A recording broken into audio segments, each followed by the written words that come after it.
Bueno, el día de hoy vamos a trabajar algunos aspectos sobre metodologías de investigación, dado que parte del trabajo final que van a desarrollar es justamente un trabajo de investigación. Lo primero que tenemos que diferenciar es el concepto de investigación y su diferencia con el resumen. Nosotros estamos más acostumbrados a realizar resúmenes, es decir, nos dan un tema y empezamos a investigar sobre él, leemos algunos textos y empezamos a resolverlos. Por ejemplo, hablemos de, la Guerra de Independencia en México de 1810 a 1821. ¿Qué es lo que hacemos? Recurrimos a una monografía, recurrimos a una enciclopedia o recurrimos actualmente a Wikipedia o algún otro buscador y empezamos a seleccionar las ideas fundamentales y a través de ellas lo que nosotros terminamos haciendo es un resumen. Un ejemplo muy general, estaríamos pensando cuándo inicia la Guerra de Independencia, la conspiración, el 15 de septiembre de 1810, la mañana del 16 de septiembre con el grito de Dolores, y después hablaríamos sobre los más importantes elementos que fueron ocurriendo en la batalla. Hablaríamos, de la muerte de Hidalgo, la presencia de Morelos, los diferentes momentos hasta llegar a la presencia de Iturbide y de Vicente Guerrero y con ello llegar al fin de la independencia. Esto es un resumen, es lo que regularmente nosotros estamos acostumbrados a realizar. Ahora, nosotros ya estamos en un nivel universitario, lo que vamos a hacer es un trabajo de investigación que no es un resumen, y en un trabajo de investigación el formato más sencillo es el que se conoce como ensayo, que es lo que ustedes van a realizar. Y como la misma palabra lo menciona, en el ensayo nosotros vamos a ensayar nuestras ideas y nuestras propuestas en torno a un tema de investigación. Ahora, en cuanto al tema de investigación, lo primero que tenemos que hacer es elegirlo.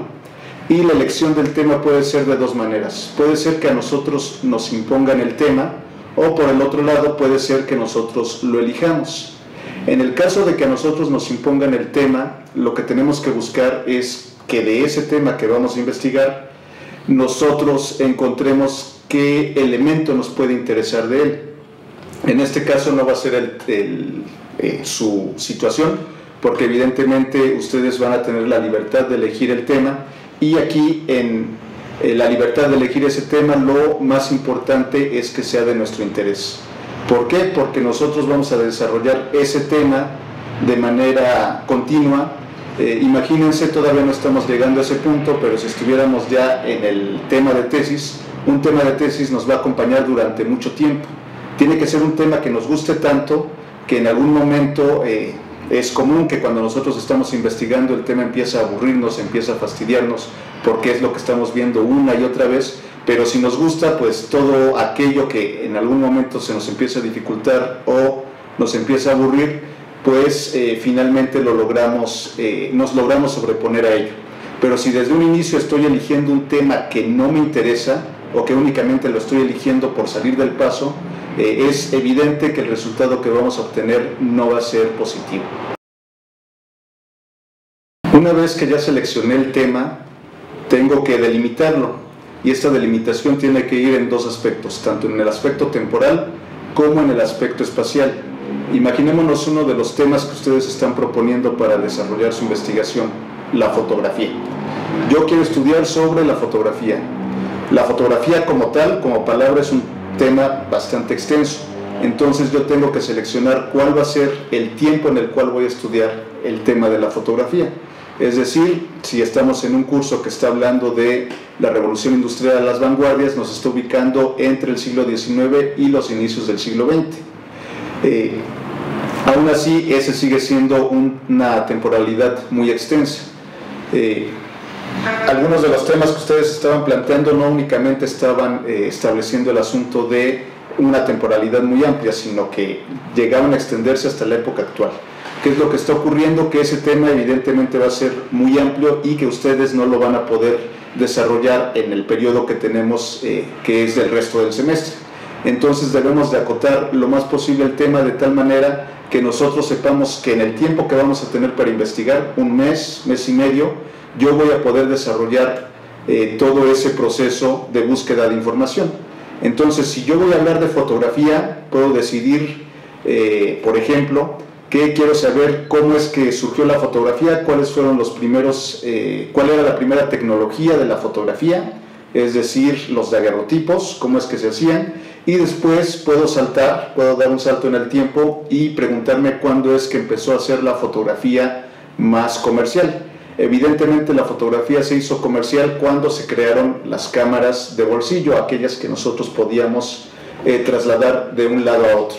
Entonces estoy pensando en que mi primer momento de estudio es cuando surge la fotografía, mediados del siglo XIX, pero de ahí doy un salto hasta cuando empezamos a desarrollar la fotografía con los primeros elementos comerciales y masivos. Estaríamos hablando, hacia inicios del siglo XX. Y después podríamos pensar ya en una tercera fase, que en este caso sería la aparición de todos los elementos digitales. Entonces, al tener yo estos elementos digitales que si bien surgen en la época de los 90, 1990, ya nosotros vamos a tener esta explotación de todos estos elementos digitales que vienen a sustituir a los rollos hacia principios del siglo XXI, hacia el 2005, 2010, hasta llegar a la época actual. Entonces yo de ese gran tema que tenía, que era la tecnología en la fotografía, yo ya determiné 3 tiempos específicos. Aparte de que yo delimite temporalmente mis objetos de estudio, también los debo de delimitar espacialmente. Igual sigamos con esta misma idea, la fotografía. La fotografía surge en Francia, pero voy a hablar yo únicamente de estos 3 periodos en el momento francés, en el lugar específico, o lo voy a trasladar a mi momento y a mi lugar actual. Nosotros ya elegimos nuestro tema de investigación y ya delimitamos ese tema en el tiempo y en el espacio. Ahora lo que tenemos que hacer es empezar a preguntarnos qué es lo que queremos saber de nuestro tema. Ahora pensemos en otro ejemplo, pensemos por ejemplo en la imprenta, que es otro de los temas que están planteando. Y bueno, uno de los errores que observé que están teniendo es que empiezan a hablar de la imprenta, pero ya directamente en el siglo XVIII-XIX, como si ese hubiera sido el surgimiento de la imprenta, lo cual ustedes bien saben que no es así. La imprenta surge en el siglo XV, recuerden que tenemos a Gutenberg, la presencia de Gutenberg, y cómo es que él, usando o viendo los diferentes trabajos de impresión de Oriente, de impresión china, después nosotros, bueno, ellos en su momento pues lo adaptaron a el modo y metodologías occidentales.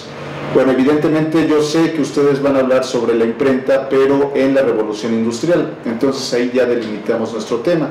Pero ¿qué quiero saber yo de la imprenta en la revolución industrial? Quiero saber cuánto se producía en un momento antes de que se empezaran a usar las máquinas de vapor y cuánto se empezó a producir en ese momento. O qué es lo que quiero saber, si se mejoró la técnica, por ejemplo, si las impresiones que yo obtenía de la imprenta tradicional con la fuerza bruta se modifican cuando empieza a ser una fuerza más mecánica. Entonces nosotros lo que tenemos que desarrollar, y que es básicamente el elemento fundamental de nuestra investigación, yo ya elegí el tema, ahora quiero saber qué le voy a preguntar a ese tema, qué es lo que quiero saber de él. Ernst Gombrich, uno de los historiadores del arte más importantes del siglo XX, creó una metodología a la cual él llamó cupología. ¿Por qué la llama cupología? Porque menciona que él estaba con sus alumnos en una ocasión, en una clase, tratando de definir cómo es que se iban a trabajar los temas de investigación, y él se encontraba bebiendo una taza de té. Entonces, a partir de la taza de té, de ahí el concepto de cup, ellos tomaron el objeto y empezaron a hacerle preguntas al objeto. Es decir, ¿qué es lo que yo quiero saber de este elemento? Entonces, obviamente, dependiendo de la persona que esté tomando esa taza y de su formación, va a decidir qué es lo que le quiere preguntar. Entonces, en este ejercicio que hizo Gombrich, algunos de sus alumnos empezaron a decir que les empezó a interesar el material del que estaba hecho la taza. Entonces empezamos a preguntarnos por qué la taza está hecho de este material, qué fue lo que pasó en la evolución de los materiales de la taza. Otros empezaron a preguntarse por la forma, por qué una taza tiene que ser de este tamaño y por qué no puede ser, por ejemplo, como un vaso. ¿Qué tiene que ver lo que yo esté tomando en una taza y lo que yo esté tomando en un vaso que nos da las diferencias de tamaños? Otros empezaron a preguntarse por qué una taza tiene taza. Pueden parecernos en ocasiones preguntas quizá un tanto simples o que ya están resueltas. Nosotros sabemos que esta taza está funcionando porque el contenido de las tazas regularmente es caliente, a diferencia del contenido de un vaso. Entonces, a partir de ello es que yo necesito esta taza para no quemarme y entrar en contacto con el objeto. Pero evidentemente, les voy a repetir, pueden parecer preguntas muy simples, pero que nosotros nos hacemos y que tenemos que ir investigando para resolverlas. No pensemos que en nuestro primer trabajo de investigación vamos a encontrar una respuesta única que antes no se había dado. Evidentemente, para que yo llegue a conclusiones más complejas, pues tengo que ir desarrollando y progresando en mi pensamiento. Evidentemente, ¿eso cómo lo voy a conseguir? Pues lo voy a conseguir leyendo mucho, viendo mucho y preguntándome mucho. Una vez que yo pase por las preguntas obvias, pues entonces voy a empezar a formular preguntas más complejas. Ahora, las preguntas siempre van a tener que ver con mi formación profesional. Si nosotros estamos estudiando diseño de modas, gráfico, industrial, probablemente a un diseñador industrial sí le interese el asunto del asa. Es decir, ok, yo sé que el asa me permite aislar el calor que tiene la taza de mis manos, pero voy a pensar yo en una asa mucho más ergonómica, quizá que no entre en 2 dedos como este caso, quizá que entre en 3 dedos, quizá que entre en los 4 dedos, y entonces aquí mi interés como diseñador industrial me va a llevar a ciertas preguntas. Pero si yo soy un diseñador gráfico, pues me interesará más ver de qué material puedo hacer la taza y a lo mejor ponerle una impresión particular o darle una forma diferente. Ahora, yo podría preguntarme por qué una taza es de este formato y ahora tenemos un vaso tequilero que es aún más pequeño, pero quizá estas preguntas ya no tengan que ver con el diseñador gráfico ni con el diseñador industrial. En este caso, yo sé que un vaso tequilero tiene que ser más pequeño porque la dosis que voy a incluir dentro del objeto pues tiene que ser menor por los efectos que va a producir. Entonces, si ustedes se dan cuenta, el objeto es el que me está dando las preguntas. Eso es fundamental para cualquier tema de investigación. Nosotros tenemos que enfrentarnos al objeto y empezar a preguntarle al mismo. No podemos suponer que seamos nosotros los que generemos esas preguntas, pero sin tomar en cuenta al objeto. Ese es un error muy básico y que evidentemente llega a entorpecer las investigaciones. Hay que tomar en cuenta que una vez que yo ya hice la pregunta, debo de ver en dónde puedo encontrar la respuesta. Por ejemplo, si yo quisiera saber cuántas personas intervinieron en la realización de esta taza, pues a lo mejor es una respuesta que me va a llevar mucho tiempo encontrar. ¿Por qué? Porque tendría que primero investigar en qué fábrica se hizo. Ya que investigué en qué fábrica se hizo, tendría que ver cuántos empleados tiene. Y después tendría que saber cuántos de esos empleados se dedican a la fabricación de esas tazas. Evidentemente, en un trabajo de investigación que nosotros tengamos en el cual únicamente tenemos un mes y medio para resolverlo, hay que pensar que las preguntas que hagamos tienen que ser realistas con el tiempo que vamos a tener de investigación.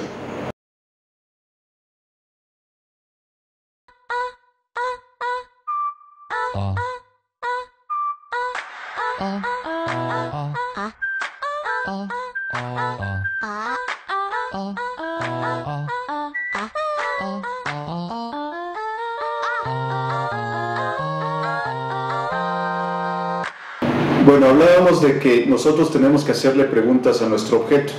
Una vez que yo ya le hice las preguntas a mi objeto, ahora lo que tengo que hacer es ver en dónde voy a encontrar esas respuestas. Y esas respuestas las vamos a buscar en diferentes fuentes. Ya hablábamos de que el objeto por sí mismo ya es una fuente, es de donde está surgiendo la investigación. Pero ese objeto se pueden haber escrito cosas sobre él y entonces a partir de ello es que nosotros vamos a tener las diferentes fuentes. Nosotros podemos tener fuentes documentales, podemos tener la fuente objetual o podemos tener fuentes iconográficas. ¿A qué se refiere con fuentes iconográficas? Son todas estas imágenes que pueden existir alrededor del objeto. Bueno, pongamos como ejemplo este elemento. Yo tengo este diseño que es una rana, yo la observo y a partir de ella es que tengo que empezar a hacerme diferentes preguntas. Yo la puedo ver y una de las primeras cosas que me pueden surgir como dudas es por qué tiene este palo dentro del hocico. Bueno, yo observo el objeto, evidentemente yo actualmente conozco la respuesta, pero cuando la recibí no la conocía. Esto fue un souvenir, yo recibí este objeto y evidentemente mi primera pregunta fue ¿para qué es esto?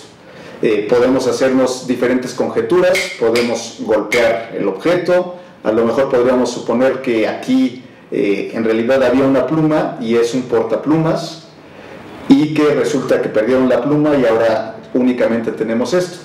Pero investigando y ya recibiendo la información de la fuente, es decir, de la persona que me lo obsequió, pues lo que me informa es que esto en realidad es un objeto que no únicamente es decorativo, sino que también tiene una función para rememorar el ambiente en el cual se obtuvo el elemento. El souvenir viene de Jamaica, entonces estamos en un espacio en donde la región tropical es importante. ¿Y qué es lo que ocurre? Que cuando nosotros frotamos este elemento con el lomo, que si ustedes se fijan tiene una confección que no es muy común para una rana, empezamos a oír el sonido. Entonces, en realidad, lo que está haciendo este objeto es imitar el croar de la rana. Pero evidentemente, para llegar yo a esa conclusión, pues tuve que preguntar, tuve que investigar. Yo hice mis suposiciones, es decir, mis hipótesis, y a partir de esas hipótesis fue que yo empecé a investigar. No se sientan decepcionados si lo que yo supongo como hipótesis al final está mal. Eso va a ser común que pase, pero aquí lo importante es que nosotros lleguemos a las conclusiones a partir de una investigación. Cuando yo conozco ya la respuesta a mi pregunta, cuando la conozco tal cual, en realidad yo no estoy investigando. Una vez que ya hemos desarrollado nuestra investigación, ahora tenemos que llevarla al papel, al blanco y el negro. Es decir, tenemos que redactar nuestro documento. Para redactar nuestro documento vamos a tener tres elementos fundamentales. Una que va a ser la introducción, otro que va a ser el desarrollo de la investigación y finalmente las conclusiones. La introducción tiene que contener dentro de la redacción, en primer lugar, el tema. ¿Cuál es el tema que yo estoy desarrollando? En segundo lugar, ¿cuál es la problemática de ese tema? Es decir, la pregunta que le estoy haciendo al objeto de estudio. Y en tercer lugar, mi hipótesis, es decir, la probable respuesta que yo le voy a dar a esa pregunta. Esos tres elementos contenidos en la introducción se van a desarrollar en la segunda parte del cuerpo, que es prácticamente lo más importante, el contenido. Y en ese contenido nosotros debemos de incluir en primer lugar los antecedentes. Estos antecedentes evidentemente no tienen que ver con la pregunta tal cual. Estos antecedentes son documentales. Yo investigo, si voy a trabajar, por ejemplo, sobre el traje de baño, empiezo a investigar cuándo es que se empiezan a usar los primeros trajes de baño. Entonces, en un par de cuartillas, yo desarrollo de un libro que ya leí o de una serie de libros que ya leí, cuándo es que empieza la gente a ir a la playa, cuándo es que empieza a exhibir su cuerpo y cuándo es que surge la necesidad de crear estos objetos, estas prendas ya con una función específica de traje de baño. Esos serían mis antecedentes. Ahora yo, por ejemplo, puedo preguntarme dentro de esa situación del traje de baño, ¿por qué el traje de baño de inicios del siglo XX era de una sola pieza y por qué actualmente es de dos piezas? Entonces, a partir de ello, esa es mi pregunta. Ya hablé sobre los antecedentes, por qué surgen los trajes de baño, por qué surge la necesidad de las personas de ir a las playas, y a partir de eso, que son antecedentes que no estoy resolviendo yo porque ya existen, entro a mi pregunta. En este caso, ¿cuál es la pregunta? ¿Por qué los trajes de una pieza se transforman en trajes de 2 piezas?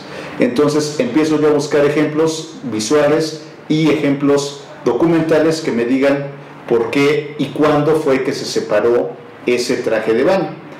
Otra situación, yo dentro de mi hipótesis podría haber formulado que los trajes de baño se separaron a partir, no sé, de la década de los 60s, que es cuando empieza a haber la mayor libertad sexual.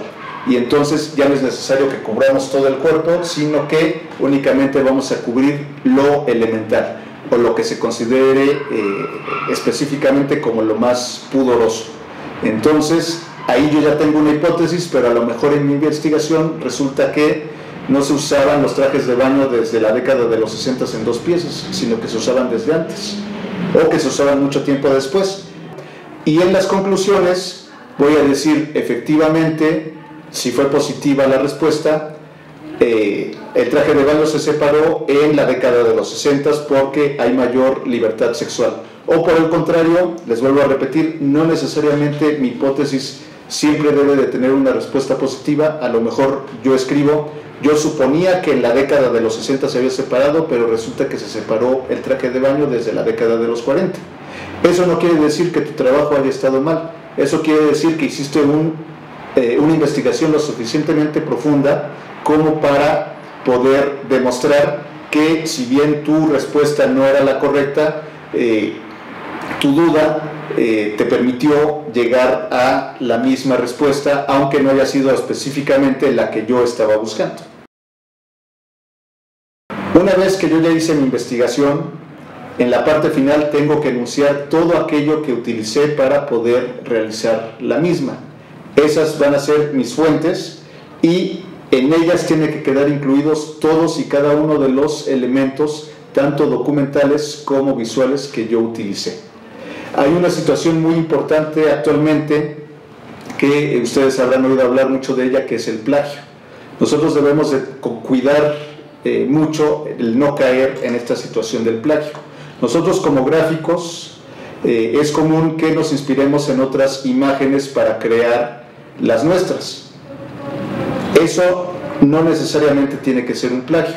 De la misma manera que nosotros, que somos especialistas en la imagen, nos inspiramos en otras imágenes, aquellos que hacen investigación documental, y estos ensayos que van a hacer ustedes son investigaciones documentales, también suele pasar que alguien que hace investigación documental empiece a inspirarse en otros autores para después ir llegando a sus propias conclusiones. Eso no es malo. Lo que es malo es que nosotros no citemos a las personas que estamos investigando o en las cuales nos estamos apoyando. Y puede ser todavía peor cuando nosotros no únicamente no citamos, sino que usamos las palabras tal cual las dijo otra persona y las copiamos sin hacer referencia a la fuente de la cual está saliendo la información. Bueno, actualmente, como les decía, desde hace un par de años en México esta situación del plagio ha tenido mucha relevancia, porque se ha dado en los círculos académicos más importantes del país.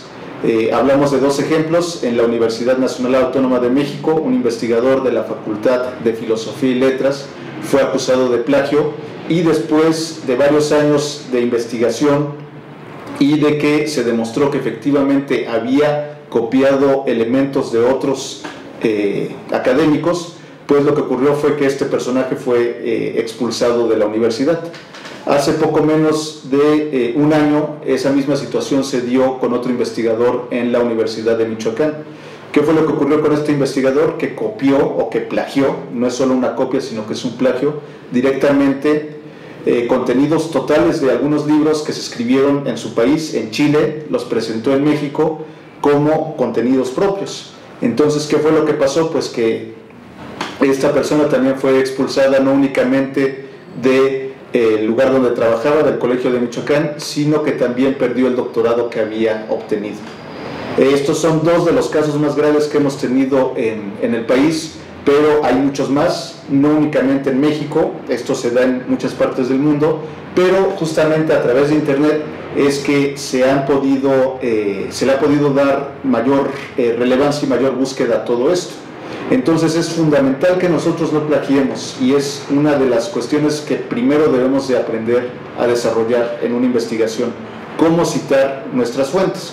Para ello hay muchas páginas. En este caso yo únicamente les voy a recomendar la del Código de Ética de la UNAM.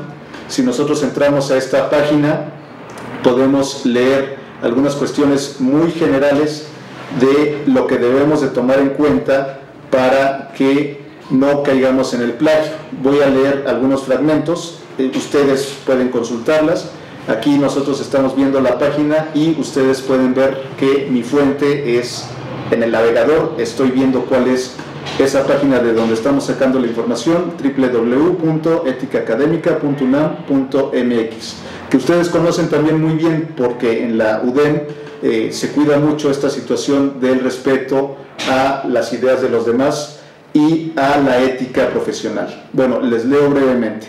¿Qué es el plagio? Es la apropiación indebida de textos, imágenes, datos, tablas, diseños o gráficos que pertenecen a otros autores, y ocurre cuando se utiliza en un trabajo o texto propio sin citarlos adecuadamente, o poner referencias bibliográficas a las fuentes originales que se consultaron o emplearon. En algunos casos el plagio evidentemente va a tener que ver con demandas.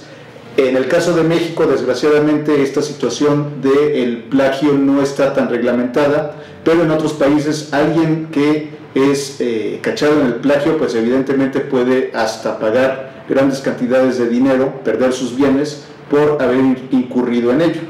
¿Cómo es que nosotros podemos evitar caer en el plagio? Sobre todo en un texto, bueno, aquí continúo leyendo, muy simple: coloca comillas en todas las citas textuales que utilices y agrega las referencias bibliográficas. Cuando la cita es mayor a 4 líneas, sepárala en un párrafo aparte con sangría y referencia bibliográfica. Una recomendación fundamental es que nosotros copiemos o que tomemos lo menos posible. Nosotros podemos glosar o parafrasear, es decir, yo veo una idea de un autor que me gusta, pero la explico con mis palabras. Esto lo tengo que citar igualmente. No lo pongo entrecomillado porque yo ya no estoy usando las palabras del autor tal cual, no estoy haciendo la copia tal cual, estoy interpretando esa idea, pero finalmente lo estoy usando como base. Entonces, aunque no vaya entrecomillado, al final yo tengo que decir de dónde está saliendo. Y bueno, finalmente en esta página, ¿qué tiene de malo plagiar? Demerita el trabajo propio porque se disimula o se engaña a los demás al ocultar las fuentes y autores auténticos de las ideas. Como consecuencia, se traiciona la confianza que los otros depositan en nosotros como autores de un texto o trabajo académico. Aquí ni su profesora, ni yo, ni nadie que les esté calificando va a empezar a buscar si ustedes están plagiando o no. Evidentemente hay ocasiones en las que nosotros leemos y nos lleva inmediatamente a la referencia anterior. Es muy feo, es lo peor que nos puede pasar, ser cachados en un plagio. ¿Por qué? Porque eso va a hablar de nuestra poca ética y también va a hablar de nuestra deshonestidad. Entonces aquí es fundamental que ustedes no caigan en esta situación. Ahora, esta situación del plagio pues no únicamente va a darse en los textos. Aquí yo les voy a mostrar una segunda página que tiene que ver más con el plagio en las imágenes. Aquí tenemos algunos ejemplos que también seguramente ustedes conocen, y hay que tener mucho cuidado en saber cuándo es realmente un plagio y cuándo es una inspiración. Bueno, en este caso, como ustedes pueden ver, es el logotipo de Vivir Mejor que se usó en el gobierno de Felipe Calderón, y que después vamos a tener una empresa que se llama Usina de Medios, que utilizó la misma imagen para dar a conocer sus productos. Evidentemente esto sí es un plagio. Ustedes vean las dos imágenes y prácticamente es casi lo mismo. Nosotros podemos ver dentro de esta misma página varios ejemplos. Vayamos a otro de los que fueron más sonados, que es el de la imagen gráfica de Río 2016, de los Juegos Olímpicos, en los cuales se puede ver que, por ejemplo, el gobierno de Coatabambo en Sonora utilizó los mismos elementos, y no solo los mismos elementos, también los mismos colores para desarrollar su proyecto. Esto también evidentemente nos habla de no solo poca ética, sino también poca imaginación.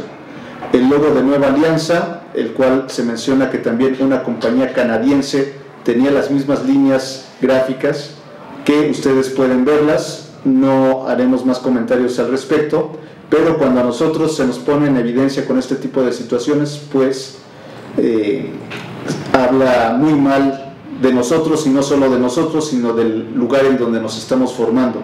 Recuerden que cuando ustedes sean profesionales, ustedes no únicamente se van a estar representando como personas, sino que van a estar representando a la institución en donde se formaron.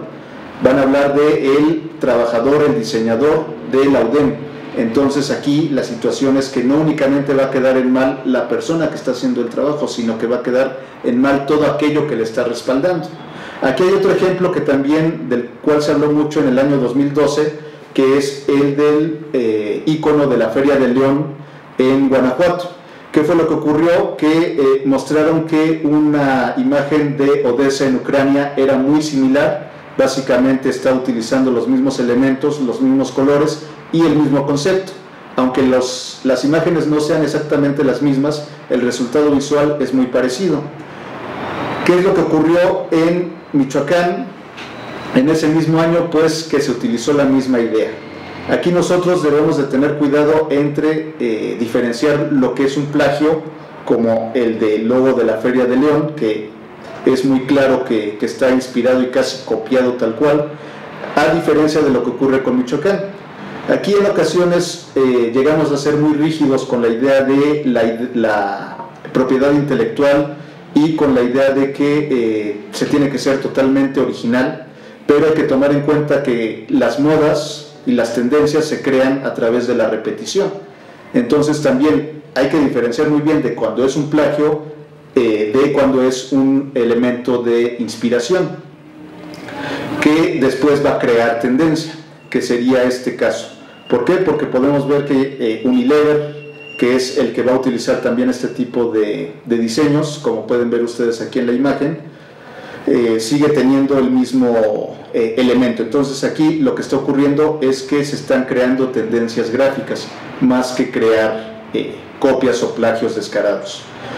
Finalmente, en esta situación del logotipo de Río 2016, que como habíamos comentado fue muy discutido, bueno, pues si nosotros vemos en esta parte final, tanto el icono de Río 2016 como el de Telluride Foundation, pues están inspirados en una pintura de Matisse. Entonces, si se dan cuenta, y de lo que hablábamos también en otras ocasiones, la creatividad no llega de la nada, sino que se está inspirando en otros elementos.